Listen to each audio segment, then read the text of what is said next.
बंदों का सिलेक्शन होता है उन सभी बंदों का यहाँ पे एक व्हाट्सएप ग्रुप जनरेट हो जाता है, ठीक है, एआरओ में ही और जिडारो, क्योंकि हर जिडारो और एआरओ की जो नजदीक में रेलवे स्टेशन होता है ना, वहाँ पे ऑलरेडी कुछ सेना के जवानों का वहाँ पे ऑफिस होता है, ठीक है। तो दोस्तों नमस्कार, जय हिंद, कैसे हैं? उम्मीद करते हैं आप सब अच्छे होंगे। दोस्तों यदि आप भी आर्मी अग्निवीर सेकेंड फेज के फाइनल रिजल्ट का इंतजार कर रहे हैं और यदि आपका भी सिलेक्शन हो जाएगा तो आपको एआरओ में जाकर के ज्वाइनिंग कैसे करना है और क्या क्या डॉक्यूमेंट उसके लिए लगते हैं और उसका पूरा प्रोसेस क्या होता है, तो वीडियोस में मैं सारा प्रोसेस आपको बताने वाला हूँ, ठीक है। ये वीडियोस आप सभी के लिए बहुत महत्वपूर्ण रहेगा क्योंकि रिजल्ट आपका बहुत जल्द जारी होने वाला है और रिजल्ट जारी होने के पहले यदि आपको भी ऐसा लग रहा है कि आपका सिलेक्शन हो जाएगा तो वीडियोस आपको पूरा देखना चाहिए, क्योंकि इस वीडियो के माध्यम से मैं ये बताने वाला हूँ कि क्या क्या डॉक्यूमेंट आपको पहले से पहले तैयार कर लेना चाहिए, क्योंकि कुछ डॉक्यूमेंट ऐसे हैं जो आपको तुरंत तैयार करने में बहुत समस्याएं आ सकती हैं। इसलिए आपको पहले से पहले उस सारे डॉक्यूमेंट को बना करके रख लेना चाहिए ताकि ज्वाइनिंग के दौरान आपको किसी प्रकार की कोई समस्या न होने पाए, ठीक है। इस वीडियो के माध्यम से मैं स्टेप बाय स्टेप सारी जानकारी आपको देने वाला हूं। आपको कैसे जिडारो में जाना है, जिडारो में क्या क्या डॉक्यूमेंट आपके लगते हैं, पूरा प्रोसेस क्या होता है, कितनी बार आपको जाना पड़ता है और कैसे आपको ट्रेनिंग सेंटर में भेजा जाता है, सारी जानकारियां आपको एक ही वीडियोस में जानने को मिलेगी। तो चलिए वीडियो को शुरू करते हैं बिना देरी के। जितने भी साथी अग्निवीर वाले चैनल पे पहली बार आ रहे हैं, चैनल को सब्सक्राइब कर लेना, क्योंकि आर्मी अग्निवीर से संबंधित आने वाली कोई भी जानकारी होगी सबसे पहले आपको इस चैनल के माध्यम से मिलेगी। चलिए वीडियो को शुरू करते हैं बिना देरी के। अब हम एक एक प्रोसेस यहाँ पे स्टेप बाय स्टेप जानने वाले हैं। वीडियो को स्किप मत करना, यदि आप वीडियो को स्किप कर देते हो जानकारी आपको बिल्कुल भी समझ में नहीं आएगी, इसलिए इस वीडियो को थोड़ा सा अपना कीमती समय निकाल करके देखिएगा, क्योंकि वीडियोस आप सभी के लिए बहुत ही महत्वपूर्ण रहेगा, ठीक है मेरे भाई। क्योंकि एक भी डॉक्यूमेंट यदि आपका मिस हो गया ना तो कहीं ना कहीं आप ज्वाइनिंग से बहुत ही दूर रह जाओगे, ठीक है। आप सबके जानकारी के लिए मैं बताना चाहता हूँ, जैसे मान लीजिए जब आपका फाइनल रिजल्ट आ जाएगा, ठीक है, तो जिस जिस अभ्यर्थी का सिलेक्शन होता है, जिसका जिसका मेरिट लिस्ट में नाम रहेगा, उन सभी अभ्यर्थियों को फाइनल सिलेक्शन हो जाएगा, ठीक है। इसके बाद आपको 2 से 4 दिन या 5 दिन के बाद आपने जो फॉर्म भराते समय में अपनी ईमेल आईडी आपने दिया था, मोबाइल नंबर आपने दिया था, उसी मोबाइल नंबर और उसी ईमेल आईडी पे आपको एक मैसेजेस आएगा एआरओ की तरफ से और जिडारो की तरफ से, ठीक है। ये मैसेजेस आपको एआरओ की तरफ से भी आ सकता है, ये मैसेजेस आपको जिडारो की तरफ से भी आ सकता है, ठीक है। बहुत सारे ऐसे जिडारो हैं जो एआरओ भी हैं और एआरओ और जिडारो दोनों हैं, ठीक। जैसे कि मान लीजिए लखनऊ एआरओ को ले लीजिए, तो लखनऊ एआरओ एक जिडारो भी है और एक एआरओ भी है, ठीक है। बनारस को ले लीजिए, बनारस एक एआरओ भी है और लखनऊ उसका जिडारो है। मतलब कि हर अभ्यर्थी को जिडारो से ही नहीं आएगा मैसेज, जिडारो से भी आ सकता है और एआरओ से भी आ सकता है, ठीक? यहाँ पे आपके मन में कोई भी कंफ्यूजन नहीं होना चाहिए, ठीक है। जब वहां से आपके ईमेल आईडी पे मैसेजेस आएगा तो उसमें एक डेट लिखी रहेगी कि आपको किस दिन एआरओ में विजिट करना है, ठीक है। वो डेट को ही आपको जो है विजिट करना है एआरओ में जाकर के, उसके पहले आपको एआरओ नहीं जाना है। और जब आपको एआरओ जाना है तो क्या क्या डॉक्यूमेंट आपको साथ में लेके जाना है उसकी लिस्ट आपको मैं इस वीडियो के माध्यम से बताने वाला हूँ। जैसे कि हम ब्लैक बोर्ड में आ चुके हैं मेरे भाई, ठीक है, ब्लैक बोर्ड में हम आ चुके हैं। अब ये ब्लैक बोर्ड में मैं वो चीजें आपको बताने वाला हूँ कि क्या क्या महत्वपूर्ण डॉक्यूमेंट है जो आपको जिडारो विजिट करते समय में आपको लेके जाना है, ठीक है। देखिए जब आप पहली बार जिडारो जा रहे हैं, ठीक है, जब पहली बार, ठीक है, फर्स्ट टाइम जब आप जाएंगे, ठीक है, तो फर्स्ट टाइम आपको क्या क्या साथ में लेकर के जाना है। देखिए आपके पास सारे डॉक्यूमेंट ओरिजिनल होने चाहिए, ठीक है।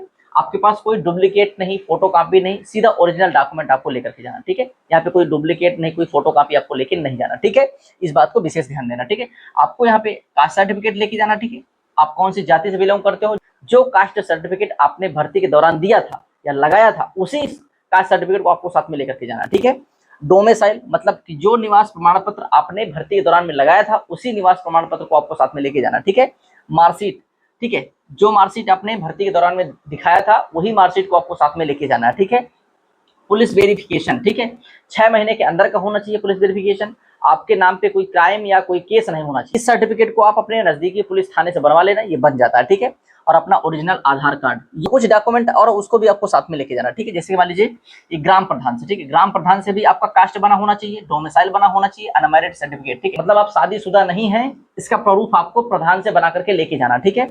और डोमिसाइल मतलब कि उसी गांव के और निवासी हैं, ये प्रधान भी साबित करके देगा, प्रमाण पत्र आपको बना के देगा, ठीक है। और कौन से कास्ट से आप बिलोंग करते हो उसके बारे में भी प्रधान बना के देगा। तो ये डॉक्यूमेंट भी 3 आपको प्रधान से बना लेने हैं और अपने साथ में लेकर के जाना, ठीक है। तो ये 5 डॉक्यूमेंट ये हो गए और 3 डॉक्यूमेंट ये हो गए, मतलब कि टोटल आपको 8 डॉक्यूमेंट लेकर के एआरओ और जिडारो में विजिट करना है। कुछ चीजें और आपको साथ में लेके जाना, जैसे कि आपके पास 2 बैंक अकाउंट होने चाहिए, ठीक है, 2 बैंक अकाउंट। अब आप सोचें कि बैंक अकाउंट क्यों लगता है यहाँ पे, तो बैंक अकाउंट आपको साथ में लेके जाना जरूरी है, ठीक है, जिडारो में। वो इसलिए क्योंकि आपका एक पर्सनल अकाउंट होना चाहिए, मतलब कि आपके पास खुद का एक खाता होना चाहिए, वो किसी भी बैंक का हो सकता है, बैंक ऑफ बड़ौदा का हो, पंजाब नेशनल बैंक का हो, एसबीआई का हो, किसी का भी हो, फर्क नहीं पड़ता, आपके पास एक पर्सनल अकाउंट यहाँ पे होना चाहिए, ठीक है। दूसरा आपके पास यहाँ पे ज्वाइंट अकाउंट, मतलब कि ज्वाइंट अकाउंट का मतलब होता है कि जिसमें आपका अकाउंट प्लस आपके माता जी का या तो आपके पिताजी का, दोनों में से किसी एक का नाम वहां पे दर्ज होना चाहिए, मतलब जिसको बोलते हैं ज्वाइंट अकाउंट। यहाँ पे मैंने लिख के रखा मदर एंड फादर, मतलब कि या तो पिताजी का नाम होना चाहिए या तो माता जी का नाम होना चाहिए, दोनों में से किसी एक का नाम होना चाहिए, ठीक है। वो इसलिए यहाँ पे लगता है जैसे कि ड्यूटी के दौरान आपको किसी प्रकार का कोई हादसा हो जाता है तो उस समय में जो आपको कॉम्पनसेशन मिलने वाला होता है ना, वो आपके इसी अकाउंट में डाला जाता है ताकि आपकी माता जी को या तो आपके पिताजी को मिल सके। आपको स्लिप मिल जाएगी ना, उसमें डॉक्यूमेंट पूरे लिखे रहेंगे, आपको दोबारा जब जेडारो जाना है तो क्या क्या डॉक्यूमेंट लेकर के जाना है, ठीक है। उसमें पूरी सूची उसमें लिखी होती है, ठीक है। और आपको फिर से घर वापस आ जाना है, ठीक है, फिर से आपको घर वापस आना होता है। और घर वापस होने के पहले आर्मी के कुछ ऑफिसर्स होते हैं, जितने भी बंदों का सिलेक्शन होता है उन सभी बंदों का यहाँ पे एक व्हाट्सएप ग्रुप जनरेट हो जाता है, ठीक है, एआरओ में ही और जेडारो में ही आपका यहाँ पे व्हाट्सएप ग्रुप जनरेट होगा, जिसमें कोई भी एआरओ इंस्ट्रक्शन देगा या तो जानकारी देना होगा तो उसी ग्रुप में डाल देता है, सारे बच्चों के तक पहुंच जाता है, ठीक है। तो वही मोबाइल नंबर यहाँ पे लगाना जो आपने आवेदन कराते समय में आपने लगाया था, ठीक है, वही मोबाइल नंबर यहाँ पे काम करने वाला, धोखे से दूसरा मोबाइल नंबर यहाँ पे मत दे देना, ठीक है। और इसके बाद जब आप दोबारा विजिट करेंगे, ठीक है, जब आप दोबारा एआरओ और जेडारो विजिट करने के लिए जाएंगे उस टाइम पे आपको वैसे भी सूची मिल ही चुकी है यहाँ पे, ये जब आपको स्लिप मिलती है तो उसमें डॉक्यूमेंट की लिस्ट लिखी ही होती है, ठीक है, लेकिन ये कहीं की अपडेट होती रहती है। मान लीजिए कोई दस्तावेज और ऐड किया गया उसमें, जैसे धर्म प्रमाण पत्र ऐड किया जाता है, कुछ यहाँ पे एडिशनल डॉक्यूमेंट भी ऐड किए जा सकते हैं, तो वो स्लिप आपको लेना बहुत जरूरी है क्योंकि उस स्लिप में आपको करंट के डॉक्यूमेंट के बारे में पता चल जाता है, ठीक है, इस बात को विशेष ध्यान देना, ठीक। वैसे 2025 का है मेरे पास जो पूरा डाटा है, इसके हिसाब से पता चलता है कि ये डॉक्यूमेंट आपको यहाँ पे लगने वाले हैं, ये मोस्ट इंपॉर्टेंट डॉक्यूमेंट है, ठीक है। यदि कोई एडिशनल होगा तो आपको इस सूची में खुद ही पता चल जाएगा, ठीक। जब आपको दोबारा एआरओ और जेडारो में विजिट करना तो आपके पास आधार कार्ड होना चाहिए ओरिजिनल, ठीक है, पेरेंट्स का आधार होना चाहिए, मतलब जिसका यहाँ पे अकाउंट लेके जा रहे हैं उसी का आधार यहाँ पे होना चाहिए, चाहे माता जी का चाहे पिताजी का, ठीक है।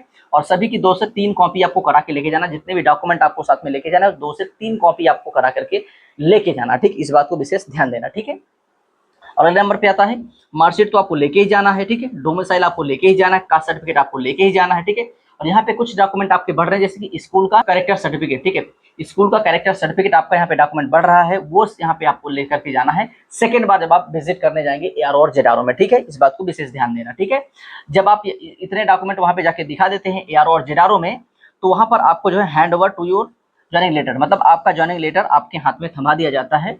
जितने भी वहां पे ऑफिसर्स रहेंगे वो सभी ऑफिसर्स जितने भी सिलेक्टेड कैंडिडेट होंगे उन सभी के हाथ में उनका ज्वाइनिंग लेटर दे देंगे, ठीक है। उस ज्वाइनिंग लेटर में ये भी लिखा होता है कि कौन से डेट में आपकी ज्वाइनिंग है, किस दिन आपका डिस्पैच होने वाला है और कहाँ आपका ट्रेनिंग सेंटर है, उसमें पूरा सब कुछ मेंशन होता है, ठीक है। उस ज्वाइनिंग लेटर में आपको ये पता चल जाएगा कि आपका सेंटर्स कहाँ है, आपको कहाँ भेजा गया है और आपका कौन से दिन यहाँ पे डिस्पैच होने वाला है, सारी डेटें आपको वहाँ पे पता चल जाएंगी, ठीक है।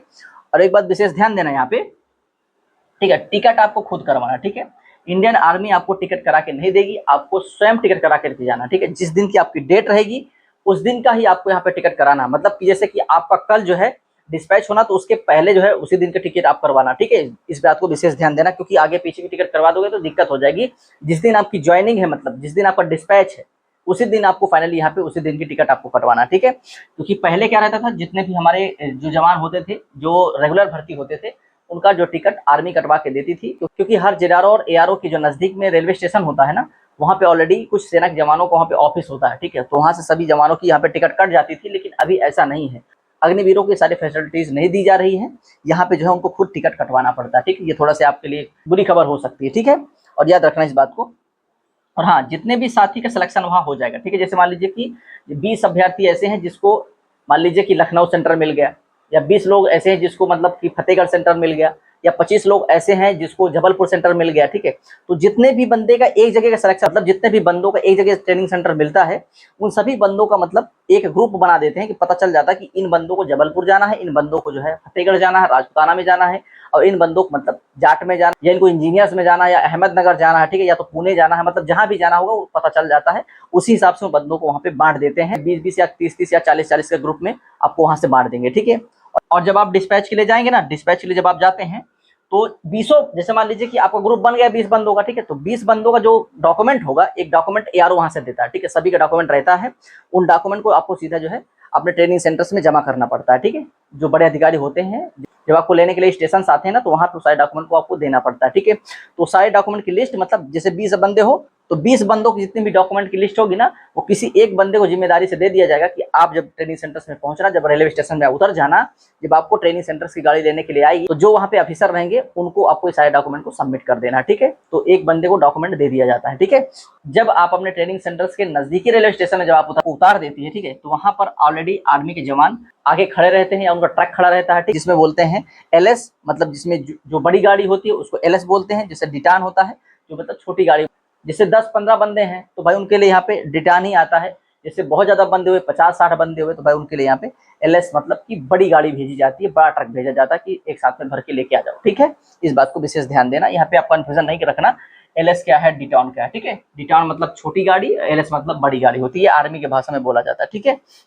जब आप ट्रेनिंग सेंटर्स में पहले दिन में जाते हो, जिस दिन आप ट्रेनिंग सेंटर्स पहुंचते हो ना, उसी दिन ट्रेनिंग सेंटर्स में पहुंचने के बाद आपको पूरा वहाँ पे फिंगरप्रिंट होता है। सबसे पहले आपको जो फिंगरप्रिंट ही होगा, ठीक है। जब आपका फिंगरप्रिंट वहाँ पे हो जाता है, उसके फिर दूसरे दिन आपसे मतलब दूसरे दिन आपसे एक जो है 20 पेज का डॉक्यूमेंट यहाँ पे भरवाया जाता है, ठीक है। 20 पेज का डॉक्यूमेंट, ये ऐसा डॉक्यूमेंट है जिसमें सारे अग्निवीरों के अधिकार को छीना जाता है। चाहे वो आर्मी अग्निवीर का बंदा हो, चाहे वो नेवी का बंदा हो, चाहे वो एयरफोर्स का बंदा हो, तीनों अग्निवीर के जवानों को इस डॉक्यूमेंट को भरना पड़ता है। और ये डॉक्यूमेंट में साफ साफ लिखा भी होता है कि आप अपने सारे अधिकार को यहाँ पे त्याग दो, फैसिलिटीज आपसे छीनी जा रही हैं और आप ये स्वेच्छा से छोड़ रहे हो, ठीक है। इसके बारे में साफ साफ वहाँ पे लिखा होता है, जिसमें आपको सही का टिक मारना पड़ता है कि हम सारी सुख सुविधाएं यहाँ पे छोड़ रहे हैं और हम 4 साल के लिए भर्ती हो रहे हैं। बाकी ट्रेनिंग के दौरान कुछ भी होता है, हादसा होता है, तो उसके जिम्मेदार हम खुद होंगे, ठीक है। उसमें सब चीजें लिखी होती हैं। ये समझ लो कि ये जो 20 पेज का डॉक्यूमेंट होता है, आर्मी अग्निवीर के जवान के सारे अधिकार को यहाँ पे छीन लिया जाता है, ठीक है। ये बहुत ही महत्वपूर्ण डॉक्यूमेंट भी होता है। और यहाँ पे ये भी कह सकते हैं, जहाँ पर एक रेगुलर जवान और एक अग्निवीर जवान के बीच में एक खाई पैदा करता है, यही ऐसा डॉक्यूमेंट होता है, ठीक है। इस बात को विशेष ध्यान देना,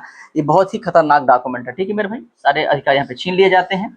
बाकी अंदर एग्जाम्स भी हो रहे हैं कि परमानेंट कैसे होना है, ठीक है। उस एग्जाम्स में क्या क्या चीजें पूछी जा रही हैं, यदि उसके बारे में आपको जानना है तो एक बार मुझे कमेंट कर देना, हम आपको सेपरेट वीडियोस बना दें जो ट्रेनिंग सेंटर्स में एग्जाम हो रहे हैं और क्या क्या चीजें उसमें पूछा जा रहा है और कितने बार एग्जाम हो रहा है, आखिर परमानेंट होने की पॉलिसी क्या है, उसके अंदर की बातें क्या है, ये आपको जानना है तो एक बार मुझे कमेंट कर देना।